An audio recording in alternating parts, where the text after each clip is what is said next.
Hello and welcome to Pembrey in South Wales for round 4 of the 2016 ODYSSEY Battery MSA British Rallycross Championship.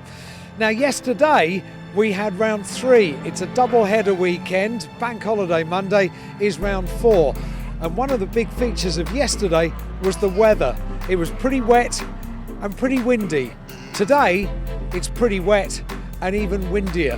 However, one of the major differences today for round 4 is that we go in the more conventional way around the Pembrey circuit. Yesterday we went anti-clockwise. Today we're clockwise and we have the addition of a joker lap as well.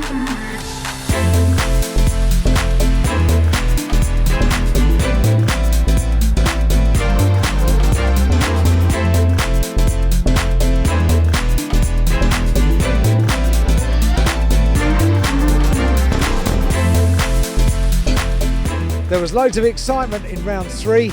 Let's have a look back at the action from round 3. Great start by Godfrey, and Simon Horton's race is as good as run because he can barely see anything.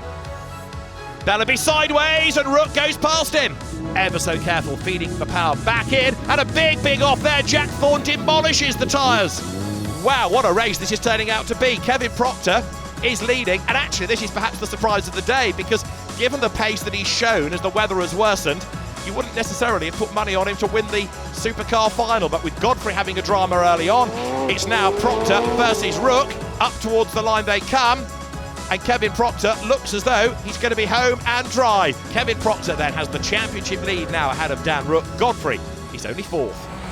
So out of 3 rounds so far, Kevin Proctor has won 2, and sensationally here from the second row of the grid yesterday, won round 3 final. Here's the trophy. A good day all in all. Yeah, no, a really good day. I was a little bit disappointed with where I was in the final, but I just had to hold it together and luckily got through, you know, so that was great for me. Did you expect, whatever the weather was going to throw at you, that Pembrey was going to be good for you? I've always driven well here at Pembrey, but the weather yesterday just added a little bit extra to try and contend with. And with the rallying background, I think that helped me a little bit. And yeah, no, it was the same for everyone. There's a healthy rivalry between you two, isn't there? Well, I'm very new to this four-wheel drive thing, so I've got a lot to learn. And I've been watching Kevin for a long time, and I sit with him navigating, and I see where he's so slow. I said, there's a healthy rivalry. We're racing hard. It's good. It's good. It's all the teams help each other as much as they can, and I think that's the nature of rallycross anyway. It's good. It's really good. Dan, round 3 at Pembrey was a trip into the unknown for a number of reasons. Wrong way around the circuit. First time you'd driven one of these cars in the wet. With an overview, you can be very happy, I think. Yeah, I was really happy with my performance yesterday, especially managing to keep the car in one piece, coming on to today's event.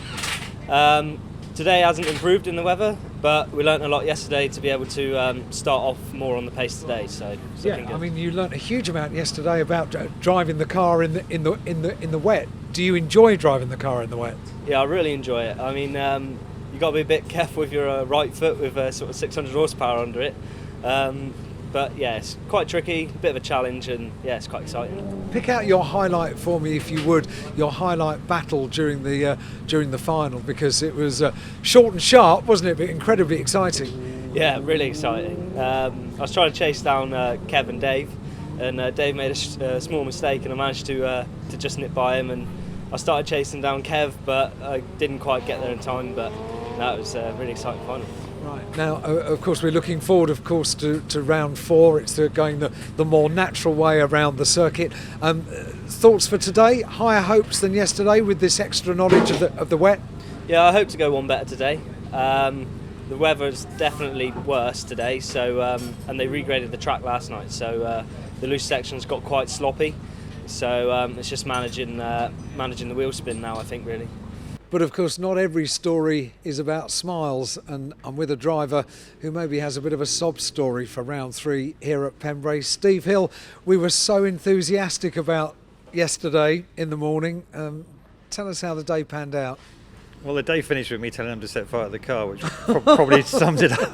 But I sat down and had to think about it for a little while. We relented. No, we had a number of problems. A start line incident where somebody broke a shaft, the car behind pulled across, and I climbed over the back of it. So that did quite a lot of damage, more than we thought. And then we get to the final, and it's broken the alternator. We didn't know that, and it just stopped. So they messed up really. Now Dave Newsham is a proven race winner in the BTCC and has competed in it for a good few years, but for 2016 for the first time dipped his toe into the water of the British Rallycross Championship. This weekend at Pembrey, Dave, dipping a toe in the water is really quite an apt way of looking at it, isn't it? We're up to our ankles in water, aren't we? It's and we went out on slicks just then, so that makes it even worse. So we're not having a good time at the minute. Right, let's just have an overview first of all about the decision to come into British Rallycross, because it's quite a departure from the BTCC, isn't it? Yeah, I don't think it's any secret. I've been struggling for budget with the BTCC since day one, I think. So we've hung in there on a really minimal budget, and just spent too much of my own money last year. So I had to try and do something else. Obviously with Power Max, and they got this rally car, so we struck a deal to come and do this, because I do like watching rallycross, especially the supercars, and so I thought, let's give it a go. Right. Has it proven to be quite a difficult transition to make? I think I can do it. Yeah. We've got too many issues with the car, way too many issues with the car, I think. So, and the guys are working flat out to try and sort it out, but. We fix one bit and something else goes, and we just seem to be. I don't think I've driven it right yet. I don't think it's been perfect once yet. So you need the opportunity to get into a groove. I mean, you debuted at Croft. You then had to sit out of Liddon Hill. That must have been difficult for you. It was, as I was there as well, right. to go racing it. But the guys worked through the night to try and get it finished, and they came across an issue. It was buried inside the gearbox, and they couldn't get it to the circuit. So. That was disappointing. We've come here, it's got a fresh engine in there. They spent a lot of money on the car, but we're just finding other things going wrong now. So fuel pumps and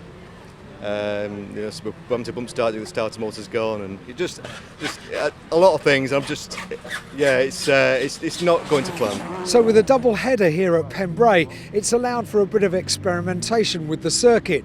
Yesterday for round 3 we went the more unusual anti-clockwise way around the circuit. Today we're back to the more usual circuit, going clockwise.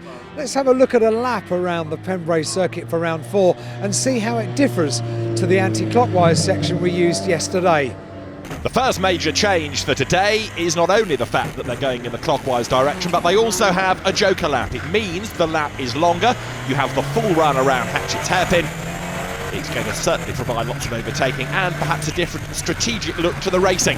But then when you get into the main part of the lap, you head through Debenny Bend and onto the rallycross track on the inside. It's tight, it's twisty, it's very spectacular indeed, and in the wet conditions, it's going to mean visibility is a real issue. From there, you hit the tarmac once again, coming out of Woodlands, and head back on the tarmac through Honda Curve and up towards the timing line. Speed building all the while. It's a very spectacular end to a very fast lap at Pembrey. Time for action here at Pembrey for round 4 of the championship, and Q1, race 1, about to get underway. Let's get up to David in the commentary box. Julian Godfrey started 5th on the grid for the opening race, and he made a demon start on the run down towards Hatchett's hairpin, but he elected to serve the longer joker lap, and that gave Ollie O'Donovan an early race lead. Godfrey battled his way back into contention, but worse was to come though. Past him went a charging Kevin Proctor, winner the previous day. O'Donovan led in worsening weather conditions, chased by Proctor. And Ollie O'Donovan was on the limit as he went not only for a race win, but also the best possible time in this opening round of heats. Proctor would retire with engine problems, and that allowed Godfrey up into 2nd spot. The two ran nose to tail for the lead, but O'Donovan would hang on in there, and he came through to score victory in the opening Supercar race of the day. Steve Harris started race 2 on pole, but as they blasted away in the spray, Pat Duran had a massive lose at the first corner. He recovered as Steve Hill chased leader Dan Rook as Duran battled his way back into contention. Rook built a gap from Hill, with Dave Bellaby having shown good pace the day before, running strongly in third place. After his alternator problems on day 1, Hill was determined just to have a trouble-free day, and as he battled his way towards the end of the race, so Dan Rook continued to pull clear up front. There was no stopping him as he headed for a race win and the fastest time in Q1. The Linden Hill winner, Dan Rook, was looking unstoppable as he bounced his way across the rutted infield of the circuit. Steve Harris slithered out wide in his Citroën and lost a place on track, but for Dan Rook it was a great start to the day. He battled his way out of Honda Curve over the line to win the race, and with it set the best time in Q1 ahead of Ollie O'Donovan.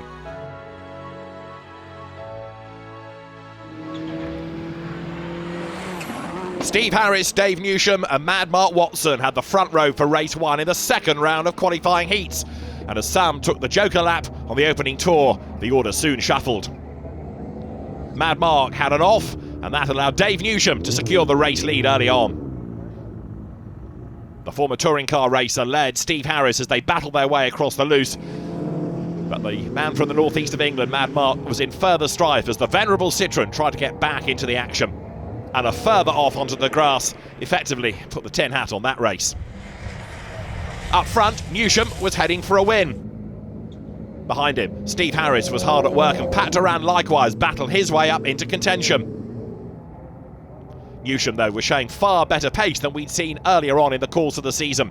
He made his way through the longer run around Hatchett's hairpin, on target for victory. Newsham becoming ever happier with this new discipline of the sport. Behind him, Harris lost out to a charging Simon Horton. Julian Godfrey lined up on the front row for the second race and blasted away to the Joker lap, allowing Ollie O'Donovan to take the race lead. Dan Rook ran second as the cars battled their way towards the loose for the first time, where Dave Bellaby got a face full of mud and ran wide.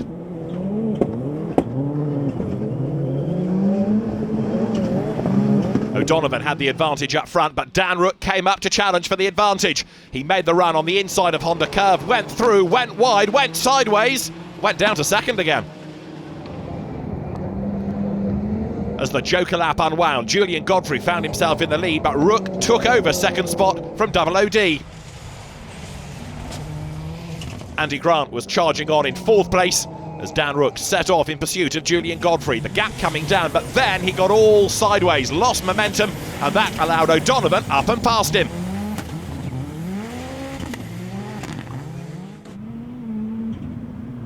Up front, Julian Godfrey was looking as though he was heading for a race victory. Not only that, but with it, he would set the best time in the second round of qualifying heats. Julian Godfrey, the race winner and indeed the fastest, ahead of O'Donovan, with Dan Rook third fastest at the end of Q2.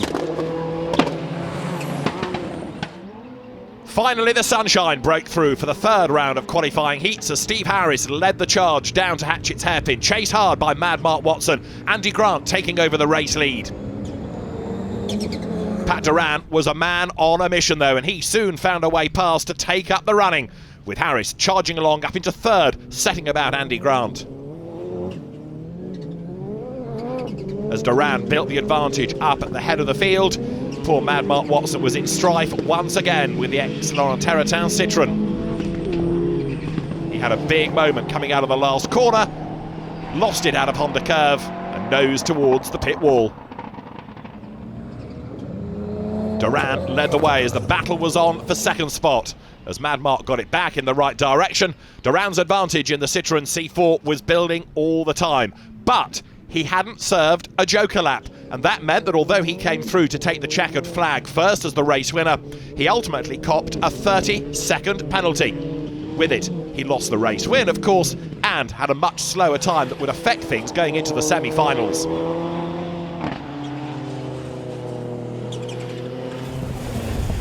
Behind him, the others battled their way round to the end, including Mad Mark. The Citroën was pointing in the right direction, but so too was Pat Durand's C4 that headed for the race win. He brought a tyre stack into the middle of the road, but the former British champion had made it look very easy, except for that one error with the Joker lap. Simon Horton's Subaru was heading for a decent time as well. Good to see Simon going so well at Pembrey this weekend. The Subaru always adding welcome variety to the entry. But Durand it was who on the road at least took the win, but the real win going the way of Steve Harris behind him. There was drama at the start of the second race in qualifying 3 as Julian Godfrey and Ollie O'Donovan went for the same piece of road at turn 1. Godfrey went ahead, but O'Donovan fought back. And he fought back big time.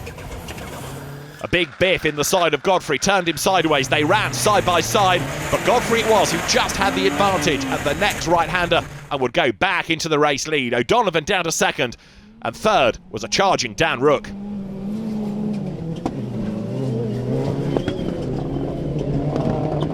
Up front, Godfrey tried to build the lead, but Rook was determined to find a way past O'Donovan for that second place. He managed to do it and then got a tap in the tail for his pains.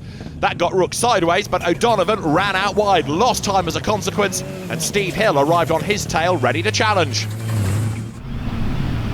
Up front though, Godfrey was looking very, very dominant. Hill found a way past O'Donovan for third, and Ollie was way wide in the weeds. Mud all over the windscreen as he battled his way through Honda Curve.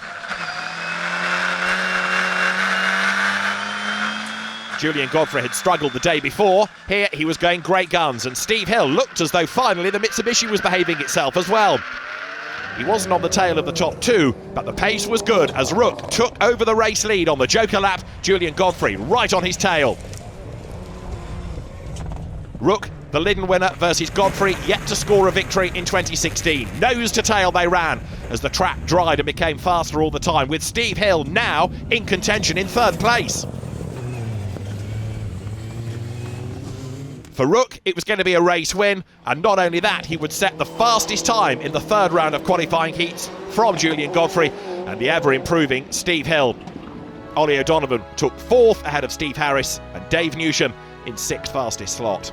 Kevin Proctor, though, a non-starter with engine problems earlier on in the day, and Dan Rook was looking very good heading now for the semi-finals. He would start his race on pole position. The semi-finals coming up later. They are going to be all action. Now back at Croft Circuit in the northeast of England at the opening round of the championship year, we thought we might try and find out a little bit more about the involvement in the sport of the governing body, the MSA. Now in the British Rallycross Championship we have a number of MSA championships. MSA in the title, the Motorsport Association, is the governing body of motorsport in the UK, and Cheryl is up with us from the MSA. Cheryl, first of all, good afternoon. Can you explain to us what the MSA part of a championship title means? What does it mean to the championship, and how does the championship get that name in the title? Well, basically, because we have the MSA British Championship, which is for the supercars, the MSA titles have been given to the juniors and the Super National, and that sets the clear pathway up to the British Championship to lead on for qualification to move up to the European and World Championship. So your role representing the governing body here at Croft, do you go to every round of the British Rallycross Championship? Unfortunately, I don't get the chance to go to every round. Other commitments with my other responsibilities and other disciplines, but I try to get out to a number of them. Now, something that the MSA rolled out last year for young karters up and down the country was the Race and Respect campaign. This year it's going into its second year, and you're rolling it out for far more wider reaching forms of motorsport other than karting. Yeah, well, we trialled it in 2 MSA championships last year. It was the MSA Bambino and MSA British Cadet.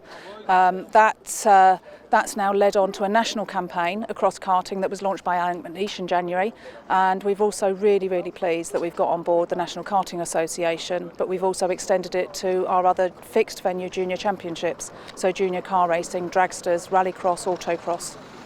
So it very much includes the MSA juniors that are here this weekend starting their season. As far as the MSA are concerned, it's an important code, isn't it, Race and Respect? It's something that is great to get ingrained into a young racer from a very early age, because there are a number of features to the code. It's exactly that. What we're trying to do is introduce it to the juniors, because obviously then it sets the right scene for them leading through.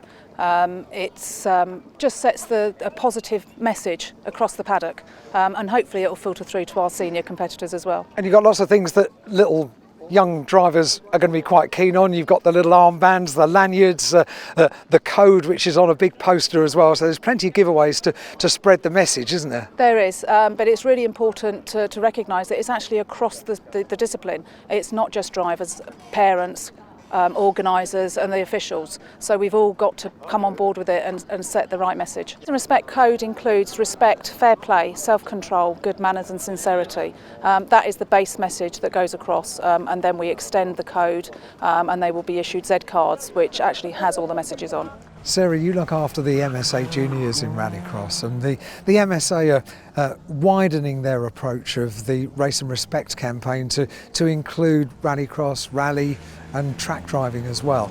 Now that's going to have an impact on you and your juniors in the MSA Junior Rallycross Championship. How is that going to work with the drivers and the families this year? Well, it's going to be great, to be honest, to have Race and Respect involved with it, because we're such a close little family here, and obviously with it being one make, it's such close racing. So the fact that when they get out there on track and then they come back into the paddock, the importance of how they act both in and on the track and in the paddock, you know, to take them to a top level is really important. So we also have the MSA Academy guys come along during the season, and they give them coaching about how to conduct themselves and fitness and anti-doping and all that kind of stuff. So that all helps, and you know, the support we get from the MSA is fantastic. So now having the Race and Respect to make sure that they, you know, both the families and the mechanics and everybody, to make sure that it's a fun place to be. It's most important, really. Welcome back to Pembrey, and welcome to sunshine for the first time this weekend. Action about to get underway. Supercar semi-finals. Let's get up to David in the box. Semi-final one about to get underway. Dan Rook is the man on pole position. Ollie O'Donovan with him at the front, and Dave Newsham on the outside of row one. Steve Harris and Pat Duran are on row two, and Mad Mark Watson makes it into semi-final one. He will start from the third row of the grid. We are set, ready to go racing then. The 5-second board is displayed. Lights go green. It's blast off. Good start from his pole position by Rook. O'Donovan bogs down a bit. Duran, look, he goes straight away for the Joker lap as Rook takes over the race lead. Newsham behind him as they work their way through for the first time now. They're heading towards the loose as they go through Diveni Bend. Dan Rook leads the way, but Dave Newsham is chasing him hard. Newsham had a pretty miserable start to the season. He desperately wants to make a success of Rallycross. Is this going to be the turning point in the season? The Power Max Racing Fiesta looks a bit dog-eared as Dan Rook leads the way then. The sun is shining, the track is drying, the track is getting faster as well. Rook working his way then through Woodlands. You can see how bumpy it is, how rutted it's become after all the rain that we've had over the course of a day and a half. Rook leads, Newsham is second, O'Donovan runs third, but it's all going to unravel when everybody has served that Joker lap. Rook on the limit as he comes through Honda Curve now, over the timing line. He leads, and he's trying to build up that advantage all the time. O'Donovan looks like he's gone straight on in the background. That's okay, that's to do the Joker lap. He goes the full route around Hatchett's hairpin, and then he's back on track, but he's fallen behind Pat Duran now. With 4 laps in the semi-finals, you're on board with O'Donovan. How's Mad Mark Watson getting on? Very successful years ago in the Rallycross Open Championship. It's good that he's made it through into the semi-finals, but this has been a really pivotal weekend. We've had so much racing, but also so much drama. The championship situation, I think, with the demise early in the day of Kevin Proctor, is going to be turned upside down. It's going to be fascinating to see who has scored best over the 2 days here. Pat Duran then runs ahead of Ollie O'Donovan, British champions both. And this double-header concept at Pembrey has been a great idea because it gives you lots of track time. For most people, of course, Pembrey is a fair old hike. So if you're going to come to South Wales, you want the maximum amount of lappery that you can get in. And having a different track on each day, one clockwise, one anti-clockwise, has been a great idea as well. Not only that, but the racing has been fantastic, and it's going to get better and better as we head towards the final. Dan Rook, in the meantime, leads the way. He's looking dominant up front. Newsham is second, but the fight is on for third place here between Pat Duran and Ollie O'Donovan. Remember, it's the top 4 that will go through. Duran makes a mistake. Through on the inside goes O'Donovan. O'Donovan's up to third, and just look as he works his way across the loose. Now they're having to contend with dust. All weekend they've been moaning about the spray and the mud. Well, now it's a dusty Pembrey. Dan Rook looking dominant up front. Dave Newsham runs second. But is there any stopping Rook? His first year in a supercar in Rallycross. He goes now onto the last lap. Dave Newsham running second, his first year in Rallycross. First year, of course, in a supercar as well, but he's adapting very effectively. He's got to serve his joker lap.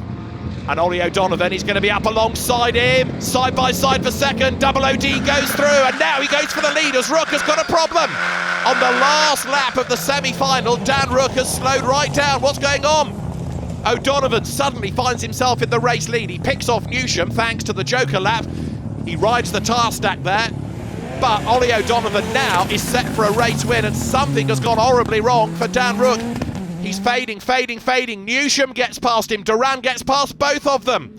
It's almost as though Rook has got no power. Is it a turbo problem? Well, either way, the top four order is radically shuffled. It's going to be a win for O'Donovan. It's going to be Pat Duran for second, Newsham for third. Can Dan Rook hang on in there and get fourth and qualify? Let's see. Over the line, it's a semi-final win for Ollie O'Donovan. Pat Duran comes home second. Dave Newsham does make it home third, ahead of Dan Rook, then Steve Harris and Mad Mark Watson sixth. The top four will qualify, but can Dan Rook get his car healthy for the next race? If you thought semi-final 1 was good, just wait for this. Julian Godfrey starts on pole for semi-final 2, alongside him Steve Hill and Andy Grant. Dave Bellaby missing from the second row, but Simon Horton is there. Is this going to be a cakewalk for Godfrey? What can Steve Hill do? Let's see. The lights will go green. It's blast off and Hill goes nowhere. He's got problems on the grid. So Julian Godfrey it is who storms away. He will turn sharp right. Andy Grant and Simon Horton go straight on to serve the joker lap around Hatchett's hairpin. Steve Hill has got it off the line. But what can he do from there? Let's see. Time lost. Julian Godfrey leads the way. Steve Hill in the Mitsubishi had alternator dramas at the end of day one. The team has worked so hard to get the car right for today, but then a problem off the line. Now, was that a mistake by the driver, or is it something more significant? Let's see. It looks like the pace is there now, and certainly he's off in hot pursuit of Julian Godfrey because he's brought the gap down. These two have got to serve a joker lap before the end of the race, remember. That might just bring Andy Grant in the ex-Andrew Jordan Ford Focus into the mix as well. You're on board with Steve Hill now, hard at work. Through Honda curve, back steps out, he corrects it. Former rallyman as well as a rally crosser, he blasts over the line as Andy Grant then heads down towards Hatchett's in the Ford Focus, one of the very early Focuses. Brakes hard. That was the tyre stack he hit yesterday and was way up onto two wheels, but in the opposite direction around Pembrey. He goes through Hatchett's now through Dibeni Bend and he's heading for the loose. He's running in third spot then as Julian Godfrey leads the way, but after the joker laps, will Andy Grant come back into contention? We had 4 starters, so as long as you finish, you're going to qualify in this. That's the important thing. You have to qualify, of course, to get points, but also to make sure you're on the grid for that final where more points are on offer. Julian Godfrey, 5 times a champion, engine builder par excellence, leads the way. Is he under attack from Steve Hill? Let's see. He powers his way now through Honda curve. He goes up over the line and the gap is building all the while. There's Hill. He's absolutely on the ragged edge, using all of the road, bonnet flapping in the breeze as he goes up towards the hairpin, and he does the joker lap this time. On board now.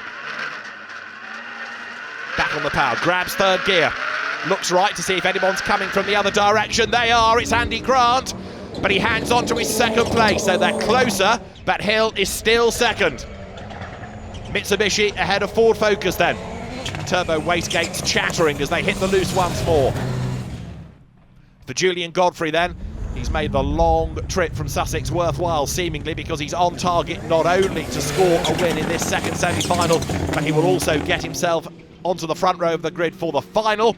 And he's banking points all the time, and he needs to because he had a frustrating time at Croft, a frustrating time at Liddon, and he was only 4th yesterday in the wet. Down towards Hatchett's to serve the joker lap. He's got time in hand. There is Steve Hill in second place, starting his last lap. Andy Grant third. And let's just see what the advantage for Godfrey is going to be once the stagger has unwound. Here comes Hill. He takes that shorter cut through, But Julian Godfrey, who's already away and gone, he's checked out up the road. On board with Hill now as he heads once more towards the loose, round the back of the paddock. Simon Horton, let's not forget him either in the Subaru. He's going to make it through into the final as well. He got in yesterday as a reserve. He's going to get in on merit today, but so too is this man. Julian Godfrey is looking oh so dominant, and this is going to have a major factor on the championship, especially with Kevin Proctor not making it through to the semi-finals, with Dan Rook with mechanical problems hanging over him as well. This could be Godfrey's day in the sun. Over the line he comes, checkered flag, he's waved. Julian Godfrey scores victory. Steve Hill is going to come through for second place, and third will go the way of Andy Grant. Simon Horton takes fourth, with Kevin Proctor out because of mechanical problems, with Dan Rook with a mechanical drama hanging over him as well. This could be Godfrey's day in the sunshine. Ollie, good semi-final, a win, start in the middle of the front row of the grid for the final. Yeah, we were lucky in the semi-final. It was a hard race from the off. We set ourselves up early in the day to try and get to the front row, and on heat 3 we made a blunder of that, blotted our copybook, but we pulled it back there. I mean, we had a bit of luck. Dan had a problem, and we were lucky. It took a bit of while to get around Pat. Pat made his car about 20 foot wide. Julian, good semi-final, puts you on pole for the final. Very different conditions, and the course has changed as well. It's dried up tremendously. The tarmac is bone dry, no water on it at all, and all the mud's cleared off it. If you keep on the gravel, you keep the centre line, then it's good. But as soon as you put a foot wrong, go foot outside the line, then you're in the slippery mud, and it just sucks you in. It's amazing just how quickly the track has changed, isn't it? Yeah, it's dried up very well. There's a nice bit of breeze here, and sunshine, so it's drying up really nicely. So hopefully by the final, the line's a little bit wider. And the car is flying. Yeah, had a bit of a problem on the second last lap. They lost the brakes and broke the rear outboard flange. So that's why it was flying then. So we've changed that now, and hopefully it'll be good for the final. Oh, Dan, what a different story to 24 hours ago. Such a different story. I mean, it's such a shame. We found a big hole in the manifold and lost all power, and the car was sounding horrible. So I limped around, and I think I've still qualified for the final. But it's a shame because I looked like I was on for a front row position. Damage limitation. Yeah, it's a bit like Liddon, I'm afraid. But unfortunately, we're the ones who are in the being damaged. So yeah. It's totally different today, isn't it? And obviously you're going in the opposite direction. Which has the more bearing on your day? I prefer clockwise. Yesterday I had a moment, whether you guys got on camera, but it was nearly on its roof. Yeah, it was that bad, was it? Yeah, it's close. The other categories in British Rallycross always provide tremendous action. Round 3 saw Tom Llewellyn win in the MSA Juniors on his first ever Rallycross start, and it was business as usual in the RX 150s, with Chrissy Palmer winning again. Would round 4 throw up more great stories? Let's find out from round 4. In the MSA Super Nationals, round 3 saw Guy Corner take victory. Round 4 though, and it was the popular Paige Bellaby who took the spoils and reinforces her claim to potentially move up a category next season if her rise continues. Tony Lynch made the podium again in round 4 and has the championship lead, with Bellaby just 3 points behind and Corner 3 points back from her.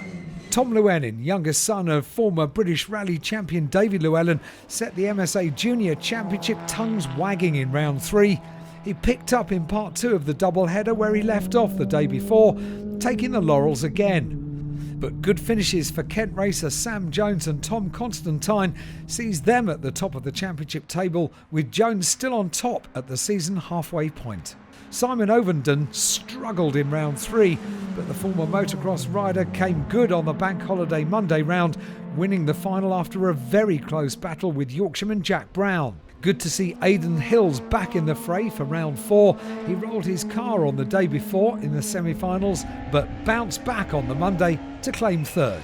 Paul Coney in his Corsa took the Super 1600 victory in round 4, but lies in 4th place now in the championship. Phil Chicken came home in 2nd place ahead of Craig Lomax.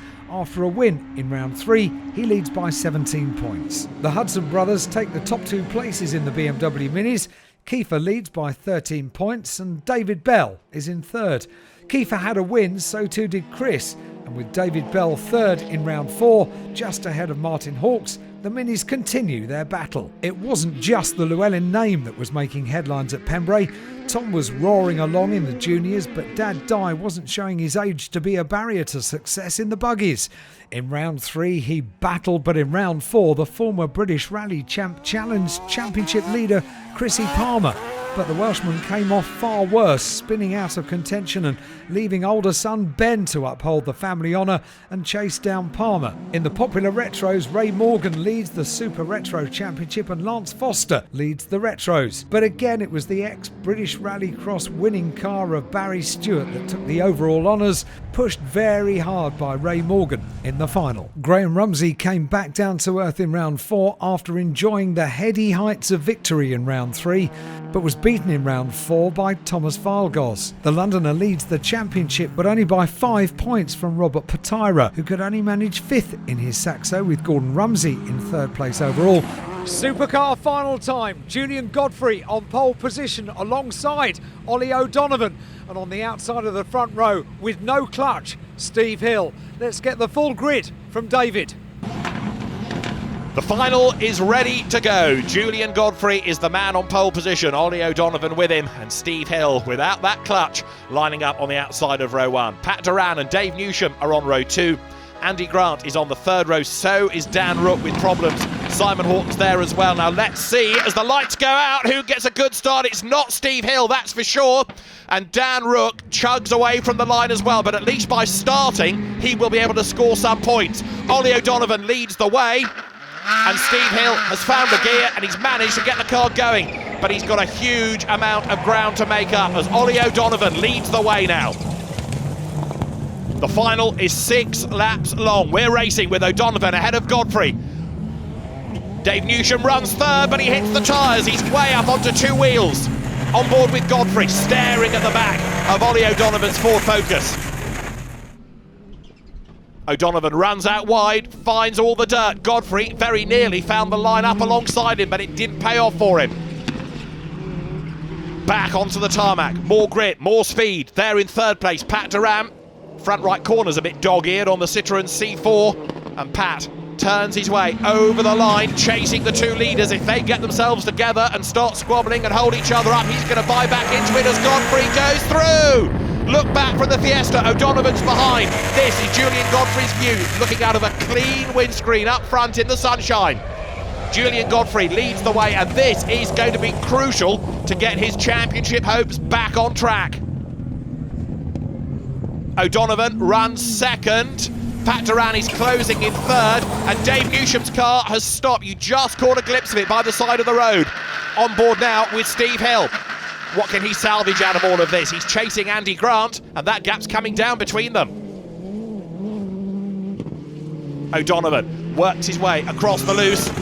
Grant and Hill are together. Steve Hill in the Mitsubishi, Andy Grant in the Ford Focus, and the garage owner is about to lose out because Steve Hill, race and rally prep expert, goes past him, but Dave Newsham is a casualty. More bad luck for the former touring car race winner, and he trudges away. O'Donovan serves the joker lap. Duran gets up past him. Simon Horton a long way back, and he's being reeled in by Steve Hill. There is Duran. Now remember, he forgot to do the joker lap in the 3rd qualifying race. He'll be desperate not to repeat the mistake here. He's got a chance of being on the podium at the end of this final, but where? Is it going to be 2nd or 3rd? Not convinced he's going to be able to go after the race leader, and now look, Ollie O'Donovan is certainly coming back at him. Through the dust they run. Julian Godfrey is the race leader. He's back on the tarmac and he's building the advantage all the time. 4th yesterday. He's heading for the podium, but not only that, he's heading for the top step of it today. Down through the gears as he heads to the Hatchet's hairpin. There is Pat Duran in 2nd spot. Tweak of the handbrake, flicks the car sideways. Then you've got O'Donovan running in 3rd spot. Is he close enough to make a move? Not yet.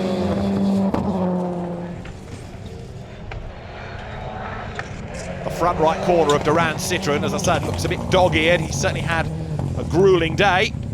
And he just clicks the tyres once more, and again. and that fires him out wide, but O'Donovan not actually close enough to benefit out of all of that. Durand loses some time, scrubs off speed, then he goes wide again. Look, you can tell he's on the wrong line because of all the dust that's kicked up, and look at the bodywork now on the front right, hanging off. O'Donovan is right on his tail as they sprint their way across the loose surface again. There's Simon Horton, and he is being caught by the recovering Steve Hill. Steve has had a pretty torrid time here this weekend. The leaders go through, it's leader singular really, because Julian Godfrey is away and gone. There's Durand serving the Joker lap this time. Does he hang on to second place? Let's see, because O'Donovan, no, is through and past him. Ollie O'Donovan back up into second place, but he's something like 4 seconds behind Julian Godfrey, and that is going to be very hard to make up. The battle is on for 4th. Mitsubishi versus Subaru, side by side, and Steve Hill goes through. Right round the outside, Steve Hill picks up 4th place as Julian Godfrey leads the way. Ollie O'Donovan is set for 2nd. Pat Durand is set for 3rd. But most importantly of all, the championship situation is going to be turned upside down at the end of this. Dan Rook, a retirement, but he did at least score. And there's a drama. Andy Grant has slowed right down now as well. Grant's not going to make it to the end. O'Donovan goes past him. So Grant in strife, Rook in strife, Kevin Proctor in strife. And Julian Godfrey has just had a great day as Simon Horton charges round the outside of a slowing Steve Hill. Look back from the Mitsubishi. Horton on the grass, Horton on the tarmac, Horton on the inside. Horton goes through. And Steve Hill is furious because the Mitsubishi has again developed a problem. Julian Godfrey is heading for victory. He works his way up towards the checkered flag, and this is the kind of dominance that we've seen over the last few years. It's not been a great start to his season, but this is where his 2016 campaign gets back on track. Checkered flag at the ready. Julian Godfrey wins round 4 of the MSA British Rallycross Championship here at Pembrey. 2nd goes the way of Ollie O'Donovan. Pat Durand takes 3rd ahead of Simon Horton. Steve Hill 5th, Andy Grant, Dan Rook, Dave Newsham don't make it to the end. Instead, it's Julian Godfrey with a winning margin of about 4 seconds who dominates at Pembrey. Are you two working out championship mathematics? A little bit at the moment, yeah, and a bit of an idea, and I think I've moved into 2nd in the championship. So you've given yourself the best possible opportunity with that performance, haven't you? Yeah, that has gone well today. I shouldn't have made a mistake yesterday. It could have been 2 wins, but that's life. No, I enjoyed that one today. A good final, good battle with Ollie. Ollie made a better start than I did, and then I rattled his feathers down the back straight there, and he made a mistake in the first corner. Hey, Ollie, let's have a chat to you as well, working out the championship points after this weekend. Yeah, I mean, we give away a load of points by not competing yesterday, and I really like trying to hang on to these guys to stay on the podium with them. We were a bit unlucky at Lyden Hill. That would have sprung us into the lead, but it didn't happen, so yesterday was really disappointing. So I'm very happy to be on 2nd place today. See, and the sunshine has come out for you as well. You can finish the weekend with a dry race. Yeah, that's true. Yeah, I know it was a great race. It was a good, clean race. So I enjoyed it. It was super, and it is nice to unleash the power of these machines with a dry track, isn't it? It is, yeah. It was much more enjoyable. At least you can see where you're going. At least you can see what you're hitting now rather than what you can't be hitting. So no, I thoroughly enjoyed it. I see Pat was taking all the tyres into the track. He was. He did come and apologise for it. So no, thoroughly enjoyed it. A good weekend. Pat, there's a smile on your face. Yeah, well, I've got 3rd, which is good. No time in the car, so we're happy. You don't realise how you lose it so quickly, especially as you get on. But it's so quick out there now. Scary. Yeah, is it? Yeah, it does at times. Yeah, you are going, and you don't realise it. Especially, like I said before, that you're going from the wet to the dry. And like the last lap was my quickest. It took me 6 laps to get into the rhythm, but it's too late by then.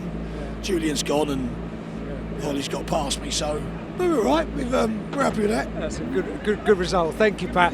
I tell you what, if Pat Durand is talking about it being very quick, it was a rather slow start, wasn't it, Steve? Bearing in mind all your problems as well. I just didn't get it right for that one. No, it was such a shame after you've got it perfectly right. Yeah, it's just the way it goes sometimes, you know. Yeah. And he only had 2 gears. Turbo fell off. But what a it's a legend. It's a legend. And she melted on the last lap, so I was free winning the last lap, I'm afraid. So she's just So overall, we were hoping at the start of round 3 yesterday that Pembrey was going to be the turning point in luck for you this weekend. Well, right.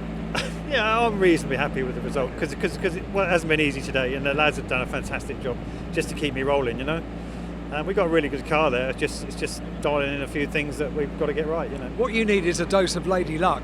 A dose of lady luck would do well. Dan, a disappointing end to the weekend today. Just explain exactly what the problem was.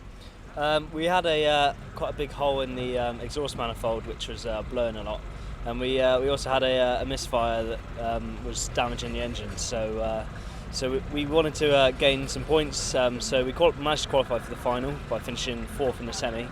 So I just drove off the line and pulled in. So I managed to score some points from at least starting the final. Yeah, you scored points. You scored enough points because despite having a very peculiar and disappointing day, you've just learnt some rather good news.